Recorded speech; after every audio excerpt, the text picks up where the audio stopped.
ಗುಬ್ಬಿ ತುಮಕೂರು ಜಿಲ್ಲೆಯ ಒಂದು ಪ್ರತಿಷ್ಠಿತ ತಾಲೂಕು ಕೇಂದ್ರ.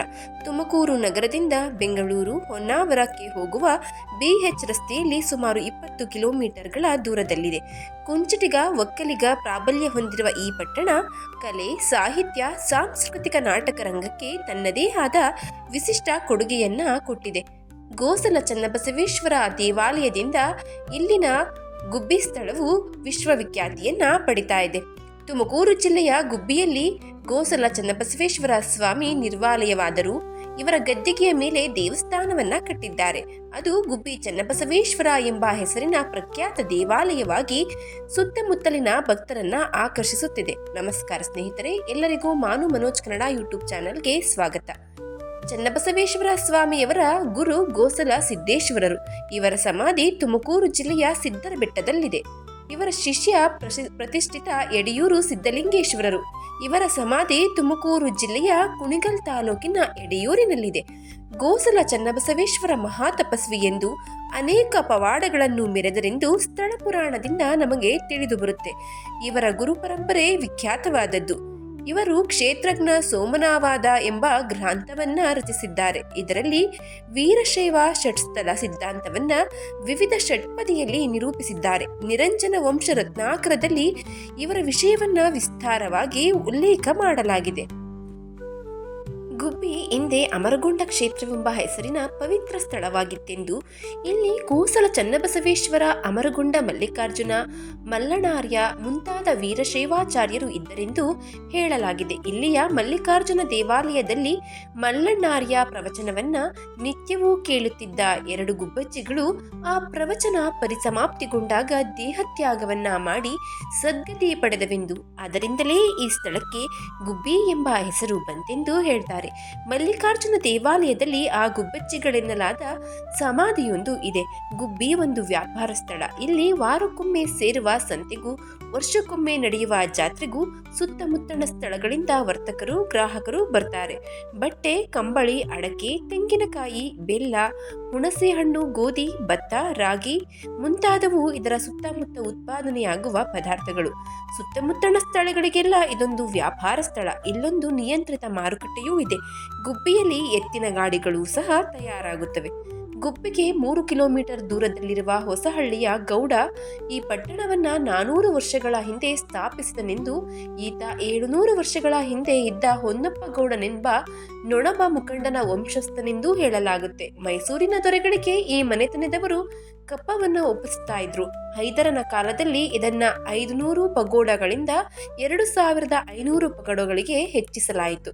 ಟಿಪ್ಪು ಇವರ ಅಧಿಕಾರವನ್ನ ಕಿತ್ತುಕೊಂಡ ಅಂತಾನೂ ಹೇಳಲಾಗುತ್ತೆ. ಗುಬ್ಬಿಯಲ್ಲಿರುವ ದೇವಾಲಯಗಳಲ್ಲಿ ಅತ್ಯಂತ ಪ್ರಾಚೀನವಾದದ್ದು ಗದ್ದೆ ಮಲ್ಲೇಶ್ವರನ ದೇವಸ್ಥಾನ. ಇದು ಮೊದಲು ಊರ ಹೊರಗಿನ ಗದ್ದೆಯಲ್ಲಿತ್ತೆಂದು, ಕ್ರಮೇಣ ಇದರ ಸುತ್ತ ಊರು ಬೆಳೆಯಿತೆಂದು ಹೇಳ್ತಾರೆ. ದೇವಾಲಯದ ನವರಂಗದಲ್ಲಿ ದಕ್ಷಿಣಾಮೂರ್ತಿ, ಪಾರ್ವತಿ ಮತ್ತು ವೀರಭದ್ರ ಮೂರ್ತಿಗಳಿವೆ. ವೈಲಪ್ಪ ಅಥವಾ ವಹಿಲಪ್ಪ ದೇವಸ್ಥಾನವು ಪ್ರಸಿದ್ಧವಾಗಿದೆ. ಇಲ್ಲಿ ಶೈವ ಭಕ್ತ ವಹಿಲನ ವಿಗ್ರಹವಿದೆ. ಗುಬ್ಬಿಯಪ್ಪ ಅಥವಾ ಗುಬ್ಬಿ ಚನ್ನಬಸವೇಶ್ವರ ದೇವಾಲಯ ಬಹಳ ದೊಡ್ಡದು. ಹೊಸಹಳ್ಳಿಯ ಪಾಳೆಗಾರ ಮುಮ್ಮಡಿ ಹೊನ್ನಪ್ಪಗೌಡನ ಕಾಲದಲ್ಲಿದ್ದ ಗುಬ್ಬಿಯಪ್ಪ ಅಥವಾ ಚನ್ನಬಸವಯ್ಯ ಎಂಬ ವೀರಶೈವ ಗುರುವಿನ ಗದ್ದಿಗೆ ಇಲ್ಲಿದೆ. ಇದಕ್ಕೆ ಈಚೆಗೆ ಸುಂದರವಾದ ಗೋಪುರವೊಂದನ್ನ ಕಟ್ಟಲಾಗಿದೆ. ವರ್ಷಕ್ಕೊಮ್ಮೆ ಜಾತ್ರೆ ನಡೆಯುತ್ತದೆ. ಜನಾರ್ದನ ಮತ್ತು ಬ್ಯಾಟರಾಯ ಸ್ವಾಮಿ ದೇವಾಲಯಗಳು ಸಹ ಗುಬ್ಬಿಯಲ್ಲಿವೆ.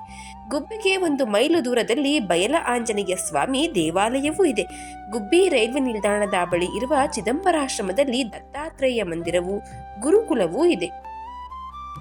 ದೇವಾಲಯ 16ನೇ ಶತಮಾನಕ್ಕೆ ಸೇರಿದ್ದು 400 ವರ್ಷಗಳಾಗಿವೆ. ಗುರುಗಳ ಸ್ಮರಣೆಗೆ ಮೂಲ ಮೂರ್ತಿ ಮಾನುಷ ಪ್ರತಿಷ್ಠಾ, ವಿವಾಹ, ಸಂತಾನ, ವಿದ್ಯೆ, ಆರೋಗ್ಯದ ಭಾಗ್ಯ, ಸಂಪತ್ತು, ಅಷ್ಟಗ್ರಹ ದರಿದ್ರ, ಅನಾರೋಗ್ಯ ಪರಿಹಾರ, ಅಲಂಕಾರಕ್ಕೆ ಪ್ರಸಿದ್ಧಿಯಾಗಿದೆ ಈ ದೇವಾಲಯ. ಹೂವಿನ ಅಲಂಕಾರ, ಹಣ್ಣಿನ ಅಲಂಕಾರ, ರುದ್ರಾಕ್ಷಿ ಅಲಂಕಾರ, ಅಭಿಷೇಕ, ಉತ್ಸವ, ರಥೋತ್ಸವ, ಬೆಳ್ಳಿಯ ಪಲ್ಲಕ್ಕಿ, ಹೂವಿನ ವಾನ ಜರುಗುತ್ತವೆ. ಈ ದೇವಾಲಯ 16ನೇ ಶತಮಾನಕ್ಕೆ ಸೇರಿದ್ದು 400 ವರ್ಷಗಳಾಗಿವೆ. ವಿವಾಹ, ಸಂತಾನ, ವಿದ್ಯೆ, ಆರೋಗ್ಯದ ಭಾಗ್ಯ, ಸಂಪತ್ತು, ಅಷ್ಟಗ್ರಹ ದರಿದ್ರ, ಅನಾರೋಗ್ಯ ವಿನಾಶ ಇವೆಲ್ಲವನ್ನ ನಮ್ಮ ಗುಬ್ಬಿ ಚನ್ನಬಸವೇಶ್ವರ ಸ್ವಾಮಿಯವರು ಕರುಣಿಸ್ತಾರೆ. ಅಲಂಕಾರಕ್ಕೆ ಪ್ರಸಿದ್ಧಿಯಾಗಿದೆ ಈ ದೇವಾಲಯ. ಅಲಂಕಾರದಲ್ಲಿ ಹೂವಿನ ಅಲಂಕಾರ, ಹಣ್ಣಿನ ಅಲಂಕಾರ, ರುದ್ರಾಕ್ಷಿ ಅಲಂಕಾರ, ಅಭಿಷೇಕ ಉತ್ಸವ, ರಥೋತ್ಸವಗಳು, ಬೆಳ್ಳಿಯ ಪಲ್ಲಕ್ಕಿ ಉತ್ಸವ, ಹೂವಿನ ವಾಹನ, ಹುಲಿ ವಾಹನ, ನಂದಿ ವಾಹನ, ರುದ್ರಾಕ್ಷಿಯ ನಿತ್ಯ ಪೂಜೆ, ನೈವೇದ್ಯ, ಮಂಗಳವಾದ್ಯ, ಪ್ರಸಾದ ವಿನಿಯೋಗ. ಪಟ್ಟಣ ಮಧ್ಯೆ ದೇವಾಲಯದ ಹತ್ತಿರದಲ್ಲಿ ಹಿಂದೆ ನಾಗಿಣಿ ನದಿ ಹರಿತಾ ಇತ್ತು. ಗುಬ್ಬಿ ಹೊಸಹಳ್ಳಿ ಪಾಳೆಗಾರರು ಮಹಾನಾಡ ಪ್ರಭುಗಳು ಇದನ್ನ ಮುಂದುವರಿಸಿದರು ಎಂಬ ಪ್ರತೀತಿ ಇದೆ. ಮೌಜುದಾರ ಬೋರೇಗೌಡರು ಅಭಿವೃದ್ಧಿಪಡಿಸಿದ್ದಾರೆ. ಇತ್ತೀಚೆಗೆ ಶಿಥಿಲವಾಗಿದ್ದರಿಂದ ಅಭಿವೃದ್ಧಿ ಸಮಿತಿ ಈ ದೇವಾಲಯವನ್ನ ಜೀರ್ಣೋದ್ಧಾರ ಮಾಡಿದೆ. ಶಾಸನಗಳೇನೂ ಸಿಕ್ಕಿಲ್ಲ. ಪರ್ಣಶಿಲಾಮಯ ಕಟ್ಟಡವಾಗಿದೆ. ಧನುರ್ಮಾಸ, ಕಾರ್ತಿಕ ಮಾಸ, ಶ್ರಾವಣ ಮಾಸಗಳಲ್ಲಿ ವಿಶೇಷ ಪೂಜೆ ಮಾಡಿಸಿದರೆ ಇಷ್ಟಾರ್ಥ ಸಿದ್ಧಿಯಾಗುತ್ತೆ. ಮುಡಿ ತೆಗೆಸುವ ಪದ್ಧತಿಯು ಈ ದೇವಾಲಯದಲ್ಲಿದೆ.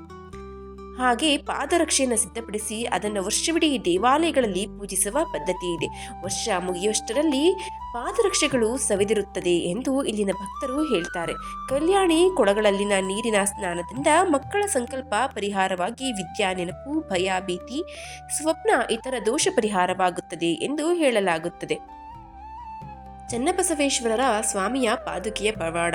14 ದಿನಗಳ ಕಾಲ ನಡೆಯುವ ಜಾತ್ರೆಯಲ್ಲಿ ರಥೋತ್ಸವಕ್ಕೆ ದಲಿತ ಕುಟುಂಬದವರು ಸಂಪ್ರದಾಯದಂತೆ ಸ್ವಾಮಿಗೆ ವರಿಗೆ ಹುಲಿ ಮುಟ್ಟಿದ ಪ್ರಾಣಿಯ ಚರ್ಮದಿಂದ ಪಾದುಕೆ ಮಾಡಿ ಅರ್ಪಿಸುತ್ತಾರೆ. ಈ ಪಾದುಕೆಗಳ ಮೇಲೆ ಸ್ವಾಮಿಯ ಪಾದಗಳು ಮೂಡುತ್ತೆ. ಮುಂಜಾನೆ ವೇಳೆಯಲ್ಲಿ ನಸುಕಿನ ಜಾವ ವೇಳೆ ಎಷ್ಟೇ ಪ್ರಯತ್ನಿಸಿದರೂ ಗರ್ಭಗುಡಿಯ ಬಾಗಿಲು ತೆರೆದುಕೊಳ್ಳೋದಿಲ್ಲ. ಆ ಸಂದರ್ಭದಲ್ಲಿ ಸ್ವಾಮಿ ಸಂಚಾರಕ್ಕೆ ಹೋಗಿರ್ತಾರೆ ಎನ್ನುವುದನ್ನ ಭಕ್ತರು ತಿಳಿಸುತ್ತಾರೆ. ದೇವಸ್ಥಾನದ ನಿರ್ಮಾಣಕ್ಕೆ ದೊಡ್ಡಬಳ್ಳಾಪುರದ ಅವಳಹಳ್ಳಿ ಮತ್ತು ಆಂಧ್ರ ಪ್ರದೇಶದ ನಾಮಕಲ್ಲಿಂದ ಕಲ್ಲುಗಳನ್ನು ತರಿಸಲಾಗಿದೆ. ದೇವಸ್ಥಾನದ ಎಲ್ಲ ಬಾಗಿಲುಗಳಿಗೆ ಕೃಷ್ಣಶಿಲೆ ಬಳಸಲಾಗಿದೆ. ಆಂಧ್ರ ಮತ್ತು ತಮಿಳುನಾಡಿನ ಕುಶಲಕರ್ಮಿ ಕಲಾವಿದರು ಶಿಲೆಗೆ ಕಲೆಯಾಗಿ ದೇವಸ್ಥಾನವನ್ನು ಅರಳಿಸಿದ್ದಾರೆ. ದೇವಾಲಯ ಕೇವಲ ಕಲ್ಲು ಗುಡಿಯಲ್ಲ, ಆಧುನಿಕ ಯುಗದ ಕಲೆಯ ಧಾರ್ಮಿಕ ನೆಲೆ, ಭಕ್ತಾದಿಗಳಿಗೆ ಯಾತ್ರಾ ಸ್ಥಳ ಮತ್ತು ಪ್ರವಾಸಿ ಕೇಂದ್ರ. ಸುಮಾರು 27 ಕೋಟಿ ರು ಅಂದಾಜು ಮೊತ್ತದ ಕಾರ್ಯಗಳಿಗೆ ರಾಜ್ಯ ಸರ್ಕಾರದಿಂದ ಸಹಾಯಧನ ಪಡೆದಿದೆ. ಹಾಗೂ ಇಲ್ಲಿನ ನಿರ್ಮಿಸಲಾದ ಪೌಳಿ, ದ್ವಿಕೂಟ ವಿಮಾನ ಗೋಪುರ, ಉಯ್ಯಾಲೆ ಮಂಟಪ, ದಾಸೋಹ ಮಂಟಪ, ಧ್ವಜಸ್ತಂಭ, ಬಲಿಪೀಠ, ರುದ್ರಾಕ್ಷಿ ಮಂಟಪ ಮನಮೋಹಕವಾಗಿದೆ. ಪುರಾಣ ಪ್ರಸಿದ್ಧ ಗೋಸಲ ಚನ್ನಬಸವೇಶ್ವರ ಸ್ವಾಮಿಯ ದೇಗುಲವು ಹಲವು ಶೈಲಿಗಳನ್ನು ಹೊಂದಿದ್ದು, ದೇವಸ್ಥಾನದ ಹೊರಗಡೆಯ ಕೆಳಭಾಗದಲ್ಲಿ ವಿಜಯನಗರ ಶೈಲಿಯ ಆನೆಗಳ ಸಾಲನ್ನು ಸಹ ಮೂಡಿಸಲಾಗಿದೆ. ಇಲ್ಲಿ ಸುತ್ತಲೂ ಹೂವನ್ನು ಬಿಡಿಸಲಾಗಿದೆ. ಚನ್ನಬಸವೇಶ್ವರ ಸ್ವಾಮಿಯ ಜಾತ್ರೆ ಪ್ರತಿ ವರ್ಷ ಕಾರ್ತಿಕ ಮಾಸದಲ್ಲಿ ಹೂವಿನ ವಾಹನ ಉತ್ಸವ, ಫಾಲ್ಗುಣ ಮಾಸದಲ್ಲಿ ಮಹಾರಥೋತ್ಸವ, ಬೆಳ್ಳಿ ಪಲ್ಲಕ್ಕಿ ತೆಪ್ಪೋತ್ಸವ ವೈಶಿಷ್ಟ್ಯಪೂರ್ಣವಾಗಿ ವಿಜೃಂಭಣೆಯಿಂದ ನಡೆಯುತ್ತದೆ. ಅಮೆರಿಕ, ಆಸ್ಟ್ರೇಲಿಯಾ, ಇಂಗ್ಲೆಂಡ್, ಸಿಂಗಾಪುರ ಸೇರಿದಂತೆ ವಿವಿಧ ದೇಶಗಳಲ್ಲಿ ನೆಲೆಸಿರುವ ಅನಿವಾಸಿ ಭಾರತೀಯ ಭಕ್ತರು ಕೂಡ ಪೂಜೆಗೆ ಆಗಮಿಸುತ್ತಾರೆ. ಸ್ವಾಮಿಗೆ ಪ್ರತಿನಿತ್ಯ ತ್ರಿಕಾಲ ಪೂಜೆ ನಡೆಯುತ್ತದೆ. ಚನ್ನಬಸವೇಶ್ವರರ ಅನುಯಾಯಿಗಳಾದ ಅನುಬಸವೇಶ್ವರರ ಗದ್ದಿಗೆ ಕೂಡ ಚನ್ನಬಸವೇಶ್ವರ ಸ್ವಾಮಿಯ ಗರ್ಭಗುಡಿಯ ಪಕ್ಕದಲ್ಲೇ ಇದೆ. ಅವರಿಗೂ ಕೂಡ ತ್ರಿಕಾಲ ಪೂಜೆಯನ್ನ ನಡೆಸಲಾಗುತ್ತದೆ. ಪ್ರತಿ ಸೋಮವಾರ, ವಿಶೇಷ ಸಂದರ್ಭಗಳಲ್ಲಿ, ಅಮಾವಾಸ್ಯೆಗಳಲ್ಲಿ ಇಲ್ಲಿ ಅನ್ನದಾಸೋಹ ಕೂಡ ಏರ್ಪಡಿಸಲಾಗಿರುತ್ತದೆ. ಇದು ಗುಬ್ಬಿಯ ಆರಾಧ್ಯ ದೈವ ಚನ್ನಬಸವೇಶ್ವರ ಸ್ವಾಮಿ ದೇವಾಲಯದ ಸಂಪೂರ್ಣ ಮಾಹಿತಿ. ಈ ಮಾಹಿತಿ ನಿಮಗೆ ಇಷ್ಟ ಆಗಿದ್ರೆ ದಯವಿಟ್ಟು ಶೇರ್ ಮಾಡಿ, ಲೈಕ್ ಮಾಡಿ. ವಿಡಿಯೋ ಬಗ್ಗೆ ನಿಮ್ಮ ಅನಿಸಿಕೆ ಅಭಿಪ್ರಾಯವನ್ನ ಕಾಮೆಂಟ್ ಬಾಕ್ಸ್ನಲ್ಲಿ ತಿಳಿಸಿ. ಚಾನಲ್ನ ಇನ್ನೂ ಸಬ್ಸ್ಕ್ರೈಬ್ ಮಾಡ್ಕೊಂಡು ನೋಡ್ತಾ ಇದ್ರೆ ದಯವಿಟ್ಟು ಸಬ್ಸ್ಕ್ರೈಬ್ ಮಾಡಿಕೊಂಡು ನೋಡಿ. ಧನ್ಯವಾದಗಳು.